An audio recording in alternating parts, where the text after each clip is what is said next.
Facebook Files Part 5 are out now. Representative Jim Jordan has released the latest batch of Facebook files. So let's go ahead and go through them. Let me just get to my screen here, guys. Sorry, I'm having a little technical, it's crapping out on me. Probably the FBI is like, Kim, we hear you and we're not happy. Are they already in my stuff? Who gave them the codes?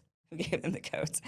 Okay, let's go through these Facebook files. This is about the disinformation, the dirty disinformation dozen.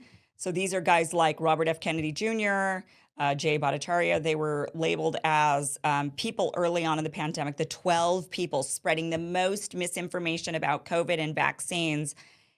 And they were targeted very heavily. And now Jim Jordan, who's been leading the charge on this, digging into Facebook's files, has found that the company really worked in cahoots with the Biden administration and even with foreign companies, foreign activist companies that are looking to censor people.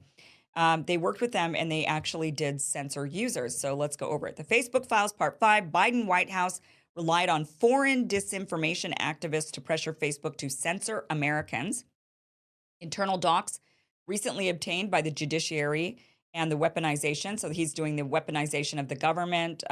He's on that committee. Says show that the Biden administration and foreign activists wanted Americans censored. He says the UK-based Center for Countering Digital Hate, so that's the CCDH, claimed that Robert F. Kennedy Jr. and 11 others, so this is the disinformation dozen, were responsible for 65% of anti-vaccine content circulating on social media. But CCDH's absurd claim about the so-called disinformation dozen was itself disinformation, sorry. First, that 65% stat, CCDH was off by quite a bit. Facebook knew the actual number was closer to 0.05%. So they were trying to claim these 12 people were spreading all of the misinformation on the internet. And in reality, they were only 0.05%. Because guess what? The majority of Americans, name or no name, you don't need to be somebody famous, were questioning what was going on. There was a substantial number of people questioning the pandemic, questioning vaccines, questioning all of this just on their own. Many of them right about things, many of them wrong about things. It didn't matter. People were, the pandemic was the biggest thing to have happened to us in our lifetimes. And so, of course, everybody had an opinion, and they're acting like it was just these 12 people that somehow were persuading everybody else who sat there wondering why they were losing their jobs, why they were being forced into mandates, why they had to wear masks, like all these people. They were not just listening to the disinformation dozen, they were thinking for themselves and questioning for themselves. And Facebook knew this. So second, despite attacking Robert F. Kennedy Jr. and others as the so-called disinformation dozen, a lot of their accounts were completely benign, according to Facebook. As Facebook admitted internally, a lot of these accounts were just Americans expressing vaccine hesitancy, which is often not misinformation, even under Facebook's policies. So they even go to show that in this email that, this is not, there's, that these people a lot of times are just asking questions. They're just totally benign. He goes on to say, but that didn't stop the Biden White House from repeating the fake stat every chance they got. Jen Psaki repeated the CCDH's disinformation almost verbatim to the country. And then he links to a long press conference that you can watch there at a later time. I'm not going to play the whole thing for you right now. It's too long. It says the CCDH published its report on March 24th, 2021. By April of 2021, Facebook employees were preparing a draft memo to Mark Zuckerberg about pressure from the White House to remove the disinformation dozen, even though they did not believe we currently have a clear path for removal. So in other words, they couldn't find anything they were saying that was misinformation.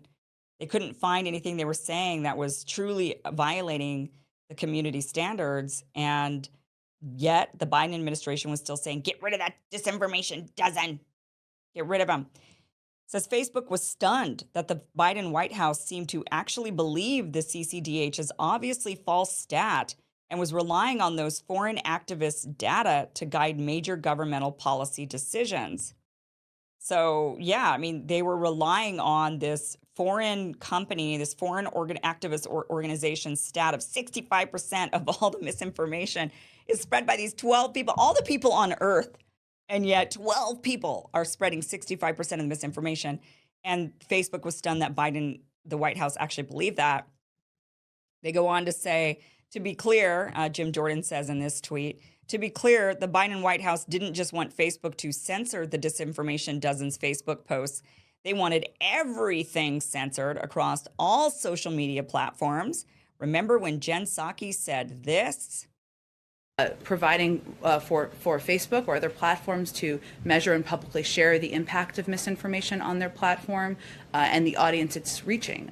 Also with the public, with all of you, to create robust enforcement strategies that bridge their properties and provide transparency about rules. You shouldn't be banned from one platform and not others for providing misinformation out there. So he goes on to say Facebook understood what that meant. If Twitter or YouTube censored you, the Biden White House wanted Facebook to censor you too. So it shouldn't just be one platform. All of them need to get rid of you. That's what they were wanting. The Biden White House wanted this type of censorship, even though Facebook's policy was to only do cross-platform disables for child safety and dangerous organization violations. But the White House was pushing for them to do it for the Disinformation Dozen. They said cross-platform disables. Says the White House wants cross-platform disables. We only do cross-platform disables for child safety and dangerous organization violations. And they're saying in the back, I mean, this is from Facebook. They're saying in the background, Jen Psaki said that if you're banned on one platform, you should be banned on all platforms. We do not and should not ban users from Facebook or Instagram because they've been banned by competitors. We assess Facebook pages and profiles and Instagram accounts based on the content they post and do not typically enforce against a non-violating page, profile account if a connected entity is removed. So they at least were saying, we're not really looking to do this. Facebook did push back a bit, even though, ultimately there was still a lot of censorship going on. Jim Jordan goes on to say, the Biden White House's censorship demands didn't stop there. They also wanted Facebook to remove all URL links to off-platform websites, which would remove significant amounts of benign content posted by regular users, such as person experiences or government criticism. So they wanted them to get rid of, if you were to share a link, then, and that makes sense because I remember when I was posting on Facebook and I would post a link, nobody would like the post. If I posted something native to Facebook, I would get a lot of likes, a lot of comments. And then if I posted an article that went to a different website that was talking about something regarding the pandemic, if I was trying to share that information with my family and my friends on my personal Facebook page, nobody would see it. I mean, it was clearly, obviously shadow banned. So they're saying, and he shows how the internal messages between Facebook, they were saying, this is what the White House wants us to do. Are we going to do it? Facebook got the message loud and clear right after Jen Psaki repeated CCDH's false stats from the White House podium. Facebook leadership asked for an update ASAP on how much Facebook was censoring the Disinformation Dozen. So get this, they were actually asking, they said, hi, do you or someone else on the pre-sec have bandwidth now to quickly refresh the latest enforcement on the Disinfo Dozen? The White House made a statement about these accounts, and now leadership is interested in what the status is. We'd like to do this now, if at all possible. I know we have some of this info, so in order of descending priority, these are the most important info. Is the account active or disabled? Are there any feature blocks on the account? Is the account non-rec? Is the account in misinfo RO, whatever that means? But they're asking for this information and they're getting to it. The answer, he says, Facebook had been censoring the Disinformation Dozen since March of 2021, including removing the Instagram account of Robert Kennedy Jr. and ultimately taking aggressive action against 11 of the 12 by July. They went on to say, and the 12th, they said, the 12th account, his only crime was posting about internet censorship. So that's the 12th Disinformation Dozen. How dare he actually post about internet censorship? Says, ironic, Facebook said it was watching his profile closely. How dare you're calling us out for censoring. So we're watching your profile very, very closely, they say there. In fact, Facebook continued to monitor all of the so-called Disinformation Dozen accounts, trying to find a way to censor more. The problem, the majority of the accounts in question were not spreading misinformation. Besides removing certain accounts, Facebook also secretly demoted affiliated accounts by varying degrees to expire at different times, such as Children's Health Defense, founded by Robert F. Kennedy Jr. And they showcase this that there are 3 domains associated with the Disinformation Dozen that are currently in misinformation RO status and receiving reduced distribution. That would be Mercola.com, children'shealthdefense.com, greenmedinfo.com. And they even show the demotion they received. Mercola got a 75% demotion, Children's Health Defense with a 50% demotion, Green Med Info with 60% demotion. So they got the status, the data. They go on to say in late July of 2021, Facebook's president of global affairs, Nick Clegg, had a meeting with the Surgeon General's office. In the days leading up, Facebook knew the Biden administration would be asking about the CCDH's misleading Disinformation Dozen statistics. Following the meeting, Nick Clegg had to report back to the Surgeon General's office. Did Facebook censor the Disinformation Dozen to try to get the Biden admin to back off? The answer, yes, but nothing will be persuasive to that crew. Says in this, hi pals, me again. Nick asked if we could include the actions that we took against the DD this week, the Disinformation Dozen, this week in the note back to the Surgeon General. Would someone be able to give me those? And this other, please take a look to see if it's not persuasive or not. I mean, nothing we say will be persuasive to that crew, but make sure it doesn't detract from the message. So they knew they were going to be pressured, and they did everything they could to make them happy.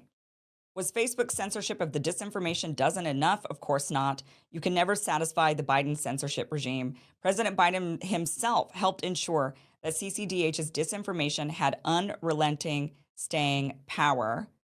And you could see, it says, hi all, given the unrelenting staying power of the misleading stat that 12 people are responsible for 65% of COVID vaccine misinformation. So Facebook's writing, they know that this is like a misleading stat. Both in comments last week from President Biden on Monday to reporters and in Wednesday night's CNN town hall, as well as widespread coverage from reporters, we have drafted a newsroom post that pushes back with our own data and examples to rebut the external claims. The goal is to provide a single source of truth on the actions we have taken on those accounts, as well as contextualize what people are actually seeing on our platform. So it's good Facebook was trying to push back, but they still caved in a lot of ways. They were getting this pressure, obviously, from the government. Facebook did not want to do this on their own. They would not have done this on their own. The government was pressuring them. That's the problem. That's why it's a First Amendment issue. And Facebook basically gave them some little eggs of, they're like, okay, here's a little here and here's a little there. They didn't give them everything they wanted, but they gave them a bit. And that is why this is going to be such a massive case. If somebody takes this up, similar to the Twitter files, we've got people who are actually suing the government in the Missouri versus Biden case. And we would like to see people also be suing them based on the Facebook files that Representative Jim Jordan has been able to comb through by subpoenaing this information from Facebook. He says by August, things hadn't improved. CCDH's false disinformation dozen stat was routinely cited in the press and contributed to Facebook having a tough relationship with the Biden White House. So Facebook tailored solutions around the White House's concerns rather than the real problems. And he says, and that's how the censorship regime works. Foreign activists at the CCDH feed false info to the Biden White House. So these are foreigners. These are not even Americans.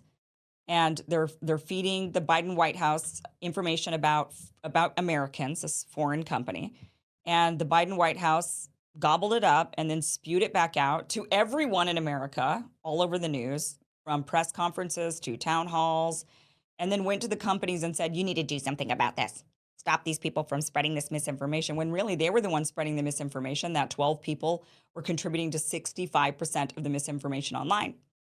So he says the Biden administration then used the full weight of the federal government to coerce Facebook to censor Americans, Biden's critics and political opponents, and the truth. So he says that the committee has already demanded documents from Facebook and the Biden White House. He says last week we issued a subpoena to CCDH to determine its role in the censorship regime. CCDH has admitted that it communicates with the executive branch and big tech about content moderation. So there you have it. Really hoping that something happens with this, really hoping that, again, that there's lawsuits. We just have to stop the federal government from pressuring companies that are social media platforms meant to allow Americans to say their piece. And the federal government wants to censor Americans. No free speech. And they do it under the guise of, well, it's a private company, so they can censor you because the government can't, but they can. But those companies weren't wanting to do it. The government was making them do it. That is a First Amendment violation. And I hope somebody takes that up. All right, guys, I want to tell you about the best sheets I've ever slept on in my life, and is Cozy Earth sheets. These things are incredible. I'm a really hot sleeper, and these sheets feel so cool to the skin. Also, what I love about them is in the warm winter months, I stay very cozy. Cozy Earth, I did not intend that. That was not intended, but it worked out, right? Cozy Earth, and I feel very cozy. So these are really, really honestly amazing sheets. I was really skeptical at first. I thought sheets are sheets are sheets. But I've learned that actually they are not, and we spend so much time in our beds that it's important that we have a really good night's sleep, which is very important to me. I don't sleep well. So these sheets have been absolutely wonderful. I can tell a difference when I'm not using my Cozy Earth sheets and I've just got some other sheets on my bed. I really do notice a difference. Their bedding is made from viscose from bamboo, so it traps less heat, enabling people to sleep cooler, more comfortably all year round. So here's the deal. Swap out your current sheets for soft, breathable, temperature-regulating sheets from Cozy Earth. And if you don't agree that you're sleeping cooler, more comfortably this summer, or warm this fall into winter, then they're going to refund your purchase price plus shipping. No questions asked. And you get 100 nights to try them out. That's a long time. You could try them out all through the rest of what few days we have left of summer into fall. That'll take you all the way to winter. I mean, 100 days from now, that'll take you like right up to, so all through fall and into the cold months. So for a limited time, you can save up to 40% on Cozy Earth. Go to cozyearth.com and enter Iversen at checkout to save up to 40% now. Try them for 100 nights. If you don't sleep cooler, send them back for a full refund. That's cozyearth.com, promo code Iversen.